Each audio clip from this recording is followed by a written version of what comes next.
Rebonjour les CM2, séance d'histoire sur le temps de la République. Nous allons faire notre dernière séance sur ce thème. Donc je vous rappelle qu'on a vu les 100 ans de la République avec la construction de la République au fur et à mesure. Puis enfin les caractéristiques de l'école de la République. La dernière séance consistait à découvrir l'empire colonial français. Et enfin aujourd'hui nous allons voir la France qui est une république et une démocratie. Donc les consignes qui sont toujours les mêmes, vous allez étudier les documents, vous allez y répondre à l'oral. La correction vient juste après, donc faites des pauses pour pouvoir avoir le temps de répondre aux questions. Comme à chaque fois, demandez-vous quel est le type de document observé et ce qu'il représente. N'hésitez pas à me poser une question si besoin. Bonne séance. Donc, séance 4, la France, une république, une démocratie. La question que l'on se pose aujourd'hui, c'est comment la République évolue-t-elle en France depuis le XIXe siècle? Donc, document 1. Quel est ce type de document? Que représente-t-il? Que se passe-t-il en 1848? Je le lis avec vous. Donc, citoyens, le gouvernement provisoire de la République n'a que d'heureuses nouvelles à annoncer au peuple assemblé. La royauté est abolie, la République est proclamée, le peuple exercera ses droits politiques. Alphonse de Lamartine, membre du gouvernement provisoire de la Deuxième République. Avec le titre du document. Petite pause et j'y réponds. Donc il s'agit d'un extrait de discours de Lamartine qui annonce la proclamation de la Deuxième République en juillet 1848. Donc petit rappel par rapport à la première séance, nous avons eu la Première République en 1792, mais elle a été écourtée avec le consulat sous Bonaparte et s'en est suivi des empires, des royautés. Donc la Deuxième République se situe ici en 1848. Et nous avions vu aussi qu'elle ne durait pas si longtemps que cela. Deuxième document. Quel est ce type de document et que représente-t-il? En quoi ce document illustre-t-il ce qui est proclamé dans le document 1? Bien, donc le document 1 est une gravure de Louis-Philippe Bosredon. Donc cette gravure peut être vue à la Bibliothèque nationale de France à Paris. Elle montre le suffrage universel de 1848. Donc avec une petite précision, c'est que en 1848, le droit de vote est accordé à tous les hommes d'au moins 21 ans. Donc on peut voir que l'homme qui est ici donc pose son arme et peut voter. Petit rappel, le suffrage universel est le droit de vote de chaque citoyen. Le document 2, on le voit à la dernière phrase de Lamartine. Le peuple exercera ses droits politiques. Ça veut dire qu'il aura le droit de voter. Attention, le suffrage universel ici est limité. Seuls les hommes d'au moins 21 ans peuvent voter. Donc sont exclus à l'époque les femmes. Document 3. Quel est ce type de document? Que représente-t-il? Qui sont les suffragettes et que veulent-elles? Document 4. Une ordonnance du 21 avril 1944. Pour information, une ordonnance est un texte de loi. Document 5. Premier vote des femmes en France, le 29 avril 1945. Photographie de Robert Doisneau. Donc, quels sont ces types de documents? Que représentent-ils? Quelle évolution importante en 1944-1945 ces deux documents montrent-ils? En quoi cela répond-il aux revendications présentées dans les documents 3? pareil, une petite pause et je réponds aux questions. Bien, le document 3 est une carte postale qui date de 1910, où nous voyons plusieurs femmes, appelées les suffragettes, portant des pancartes pour le droit de vote des femmes. Donc, par exemple, si on en lit quelques-unes, pour combattre l'alcoolisme, la femme doit voter.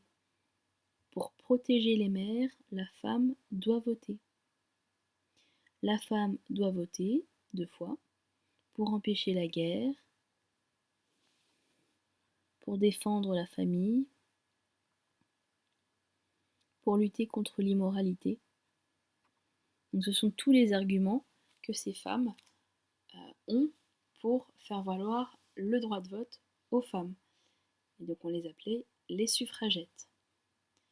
Car à la même époque, les femmes étaient traitées comme inférieures aux hommes. Elles devaient obéir à leur mari, elles ne faisaient pas d'études, elles ne possédaient rien et devaient avoir l'autorisation de leur mari pour travailler et elles ne pouvaient pas divorcer. Leur salaire était très bas, elles n'avaient pas le droit de voter et on ne les écoutait pas lorsqu'elles donnaient leur avis sur l'organisation de la société. Donc tout au long du XIXe siècle, des femmes et des hommes se sont mobilisés contre ces inégalités. Donc on l'a vu la dernière fois avec l'école en 1882, l'enseignement est devenu obligatoire pour les filles comme pour les garçons. Un autre exemple, ça qu'on n'a pas vu, mais en 1884, le droit de divorcer a été rétabli. Et on arrive donc aux documents 4 et 5, donc, qui annoncent le droit de vote des femmes, donc le droit de vote et le droit d'être éligible, c'est-à-dire le droit d'être élu. Donc à partir de l'article 17 donc, de cette ordonnance, qui est un texte de loi, et de cette photographie représentant le jour où les femmes ont le droit de voter. L'ordonnance a été établie en 1944 et le premier vote des femmes a lieu en 1945, donc au sortir de la guerre, de la Deuxième Guerre mondiale. Donc là, il s'agit vraiment du suffrage universel. Alors il y a quand même des inégalités qui continuent d'exister. Il y a peu de femmes ministres, de députés ou de chefs d'entreprise, et le salaire des femmes reste toujours inférieur à celui des hommes. Mais c'est déjà un grand pas à cette époque-là qu'elles puissent voter. Document 6, document 7, document 8, donc il n'apparaît pas là-dessus parce que je n'avais pas assez de place, mais je vais vous le lire.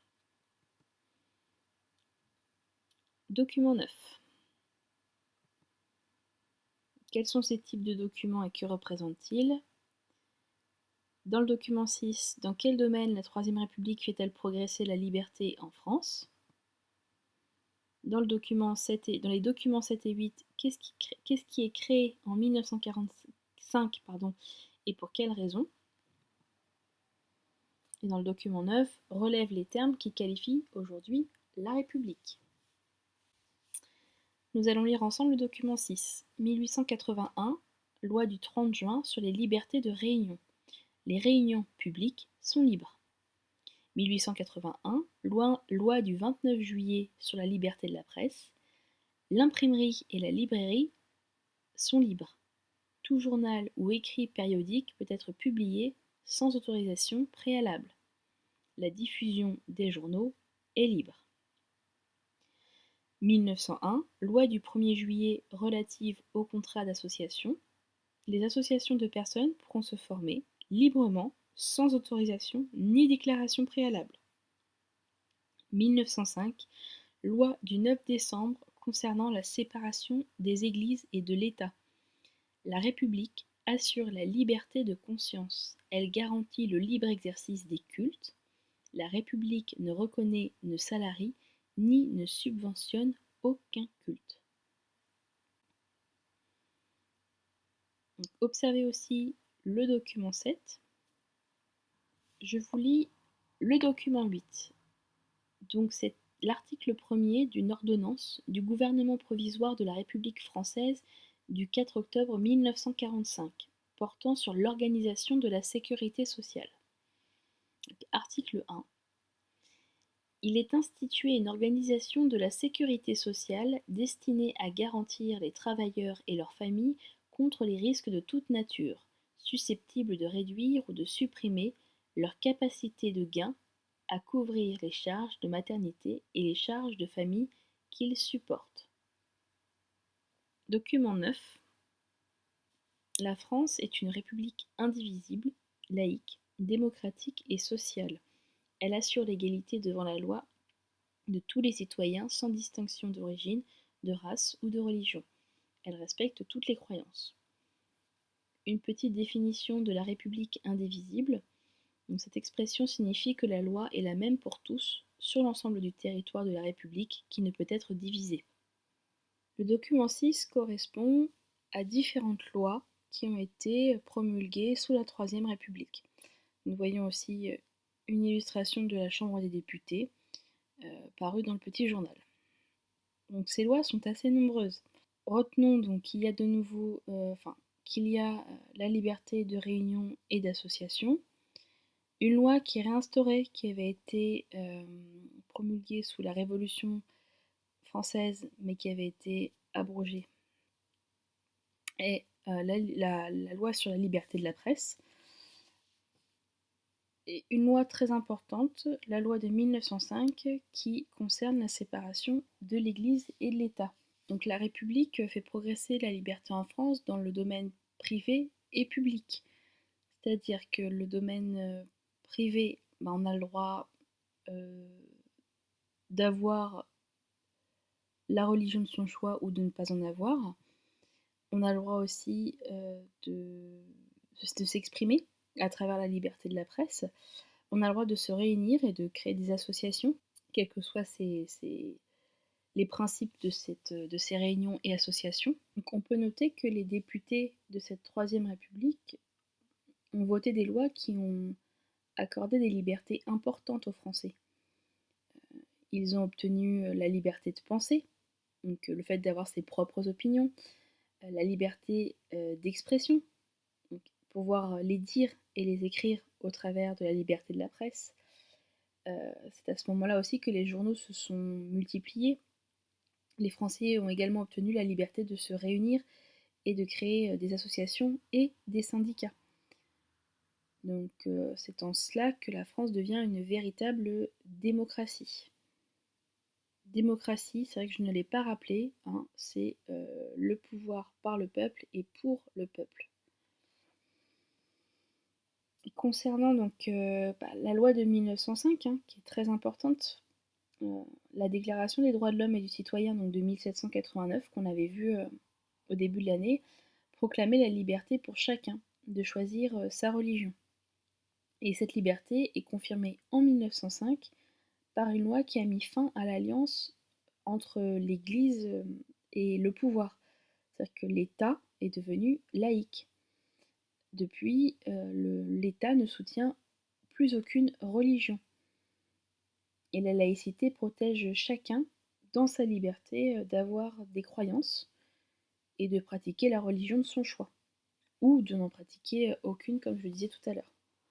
Donc le document 7 est une affiche qui prône la sécurité sociale. Alors, nous voyons un fermons la porte à la misère. Et on voit donc deux mains qui repoussent cette phrase avec écrit en gros la sécurité sociale. Donc, sécurité sociale qui a été créée en 1945. L'affiche explique une des raisons. Donc la sécurité sociale, c'est pour empêcher la misère de perdurer. Et dans le document que je vous ai lu, la sécurité sociale protège aussi les Français en cas de maladie, d'accident, de chômage. Donc c'est dans cela qu'elle contribue à protéger les Français de la misère. Document 9. Donc ce document est l'article 1er de la Constitution de la Ve République française, donc en 1958. Je vous montrerai une photographie un petit peu plus tard. Mais donc la Ve République est proclamée en 1958. Il y a un changement de constitution donc un changement de république. Alors les termes qui qualifient la République aujourd'hui, il y a l'indivisibilité, la laïcité, la démocratie, l'égalité, et le fait aussi, j'ai oublié, que la République est sociale. Donc, ce qui est important dans ce premier article, c'est que quelle que soit son origine, sa race ou sa religion, les citoyens de la République française sont égaux devant la loi. Alors le document 10, qui concerne toujours les libertés sous la République. Donc, quel est ce type de document? Que représente-t-il? Quel indice prouve que la scène se déroule dans un territoire français? Quelle nouvelle ce député vient-il annoncer? Comment est son attitude? Comment est l'attitude des esclaves noirs? Pourquoi? Donc, ici, il s'agit d'un tableau montrant l'abolition de l'esclavage dans les colonies françaises en 1848. Donc, c'est un tableau de 1849, donc un an plus tard. Juste petite précision, on l'a vu tout à l'heure, mais 1848, cela correspond à la Deuxième République. Je vais vous montrer une vidéo qui répond en grande partie aux questions. Donc, je pense déjà que vous aurez reconnu donc, ce député qui est ici, et le fait qu'il s'agit des colonies françaises, nous avons le drapeau français. Donc, voilà, je vais vous montrer une vidéo qui est assez bien faite et qui explique un petit peu le tableau.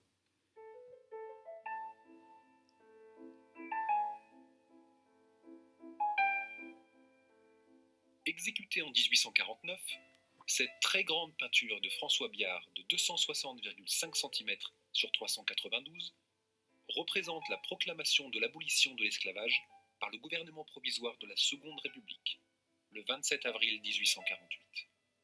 C'est durant la Révolution française, et inspiré par les philosophes des Lumières, qu'un premier décret est signé le 4 février 1794. Hélas, Napoléon, dès son arrivée au pouvoir, sous la pression des planteurs antillais, rétablira cette pratique. Cependant, avec l'abdication du roi Louis-Philippe et la proclamation de la République le 25 février 1848, Victor Schœlcher, fervent opposant à l'esclavage, nommé sous-secrétaire d'État aux colonies, décrétera immédiatement son abolition. La toile donne à voir un député, reconnaissable à sa tenue, venu annoncer la nouvelle dans une des colonies françaises. Le peintre a choisi de figurer la joie ressentie par les esclaves à la lecture de ce décret et sous le regard perplexe de leurs propriétaires, représentés tout de blanc vêtus. Au centre du tableau, 2 esclaves à demi nus accueillent la nouvelle en levant les bras au ciel et en brandissant leurs chaînes brisées. Ils deviennent le symbole d'une liberté retrouvée et de tous les esclaves se trouvant dans les colonies françaises. D'autres, agenouillés, remercient le député porteur de ce décret historique.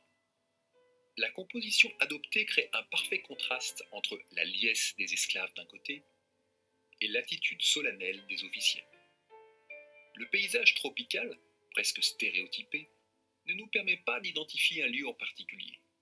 Mais avec le drapeau français, nouveau symbole de la République, les postures adoptées et la richesse des vêtements choisis, le peintre inscrit cette peinture dans l'imagerie coloniale officielle. D'ailleurs, ne voit-on pas une femme s'inclinant et pleurant dans les bras de sa maîtresse? Là encore, c'est une vision idéalisée de la relation maître-esclave qui est véhiculée. L'artiste fait de cet événement une fête où l'allégresse et l'harmonie dominent, où esclaves et maîtres célèbrent pacifiquement cette nouvelle. La réalité est bien différente. En effet, ce décret arrivera parfois très tardivement dans les colonies, provoquant souvent la colère des colons ou la vengeance des esclaves envers leurs maîtres. Dans une France ouverte aux idées humanistes, la toile de Biard a contribué à faire de ce fait historique un symbole de la liberté. Elle préfigure l'engagement politique d'un peintre face à un épisode de l'histoire, tel que Pablo Picasso a pu s'y confronter en 1937 avec Guernica.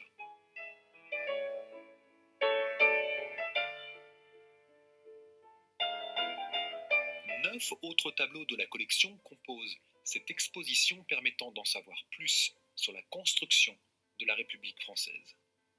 Découvrez leurs secrets maintenant.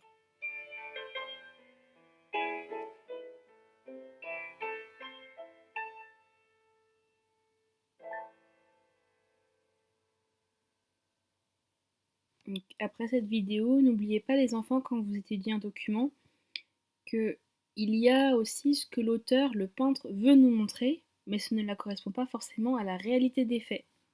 Donc un exemple avec ce tableau sur l'abolition de l'esclavage. Une dernière photographie, un dernier document que je vous montre, une nouvelle constitution pour la République, donc je vous en parlais tout à l'heure. Il s'agit d'une photographie représentant le général de Gaulle, donc premier président de la Ve République, qui présente aux Français la Constitution.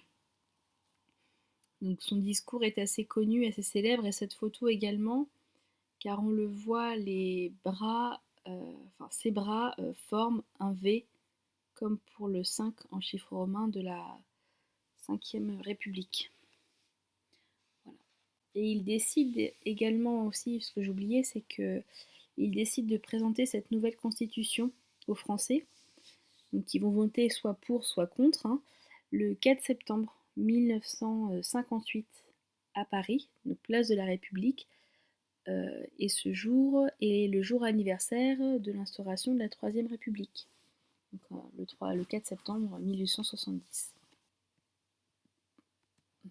La leçon. Donc cette leçon, comme d'habitude, elle n'est pas à recopier, mais elle est à apprendre. Il s'agit donc de la dernière sur le temps de la République. On la lit ensemble et je la mettrai comme d'habitude sur la Synbox ou le NT pour que vous puissiez l'apprendre. Donc 5 républiques. Jusqu'à nos jours, 5 républiques se sont succédées. Tout au long des 19e et 20e siècles, les droits et les libertés ont progressé en France. Le régime politique actuel est la Ve République. Il a été institué par la Constitution de 1958 qui définit la République comme indivisible, laïque, démocratique et sociale. Je crois que je ne voulais pas préciser, une constitution, les enfants, c'est un ensemble de règles qui définissent la façon dont est gouverné un pays. D'où le fait que quand on change de constitution, j'ai bien dit quand on change également de république. Une république démocratique garantissant des libertés. Donc la Seconde République fait adopter le suffrage universel masculin en 1848. La démocratie reste inaboutie tant que les femmes sont exclues de la vie politique. Il faudra attendre 1944 pour qu'elles obtiennent le droit de vote en France. La Troisième République garantit la liberté d'expression et la liberté de la presse. En 1848, grâce à Victor Schœlcher, la Deuxième République abolit définitivement l'esclavage, supprimé une première fois en 1794, mais rétabli par Napoléon en 1802. Une république laïque. La séparation des églises et de l'État garantit depuis 1905 la liberté de culte et de laïcité de l'État. L'État est neutre en matière de religion, les citoyens sont libres de croire ou de ne pas croire, de pratiquer le culte de leur choix. Et enfin, une république sociale. Depuis 1945, la sécurité sociale protège les Français en cas de maladie, d'accident et de chômage. Comme d'habitude, les CM2, n'hésitez pas si vous avez une question à me poser à propos de cette séance. Et voilà, bonne fin de journée les loulous.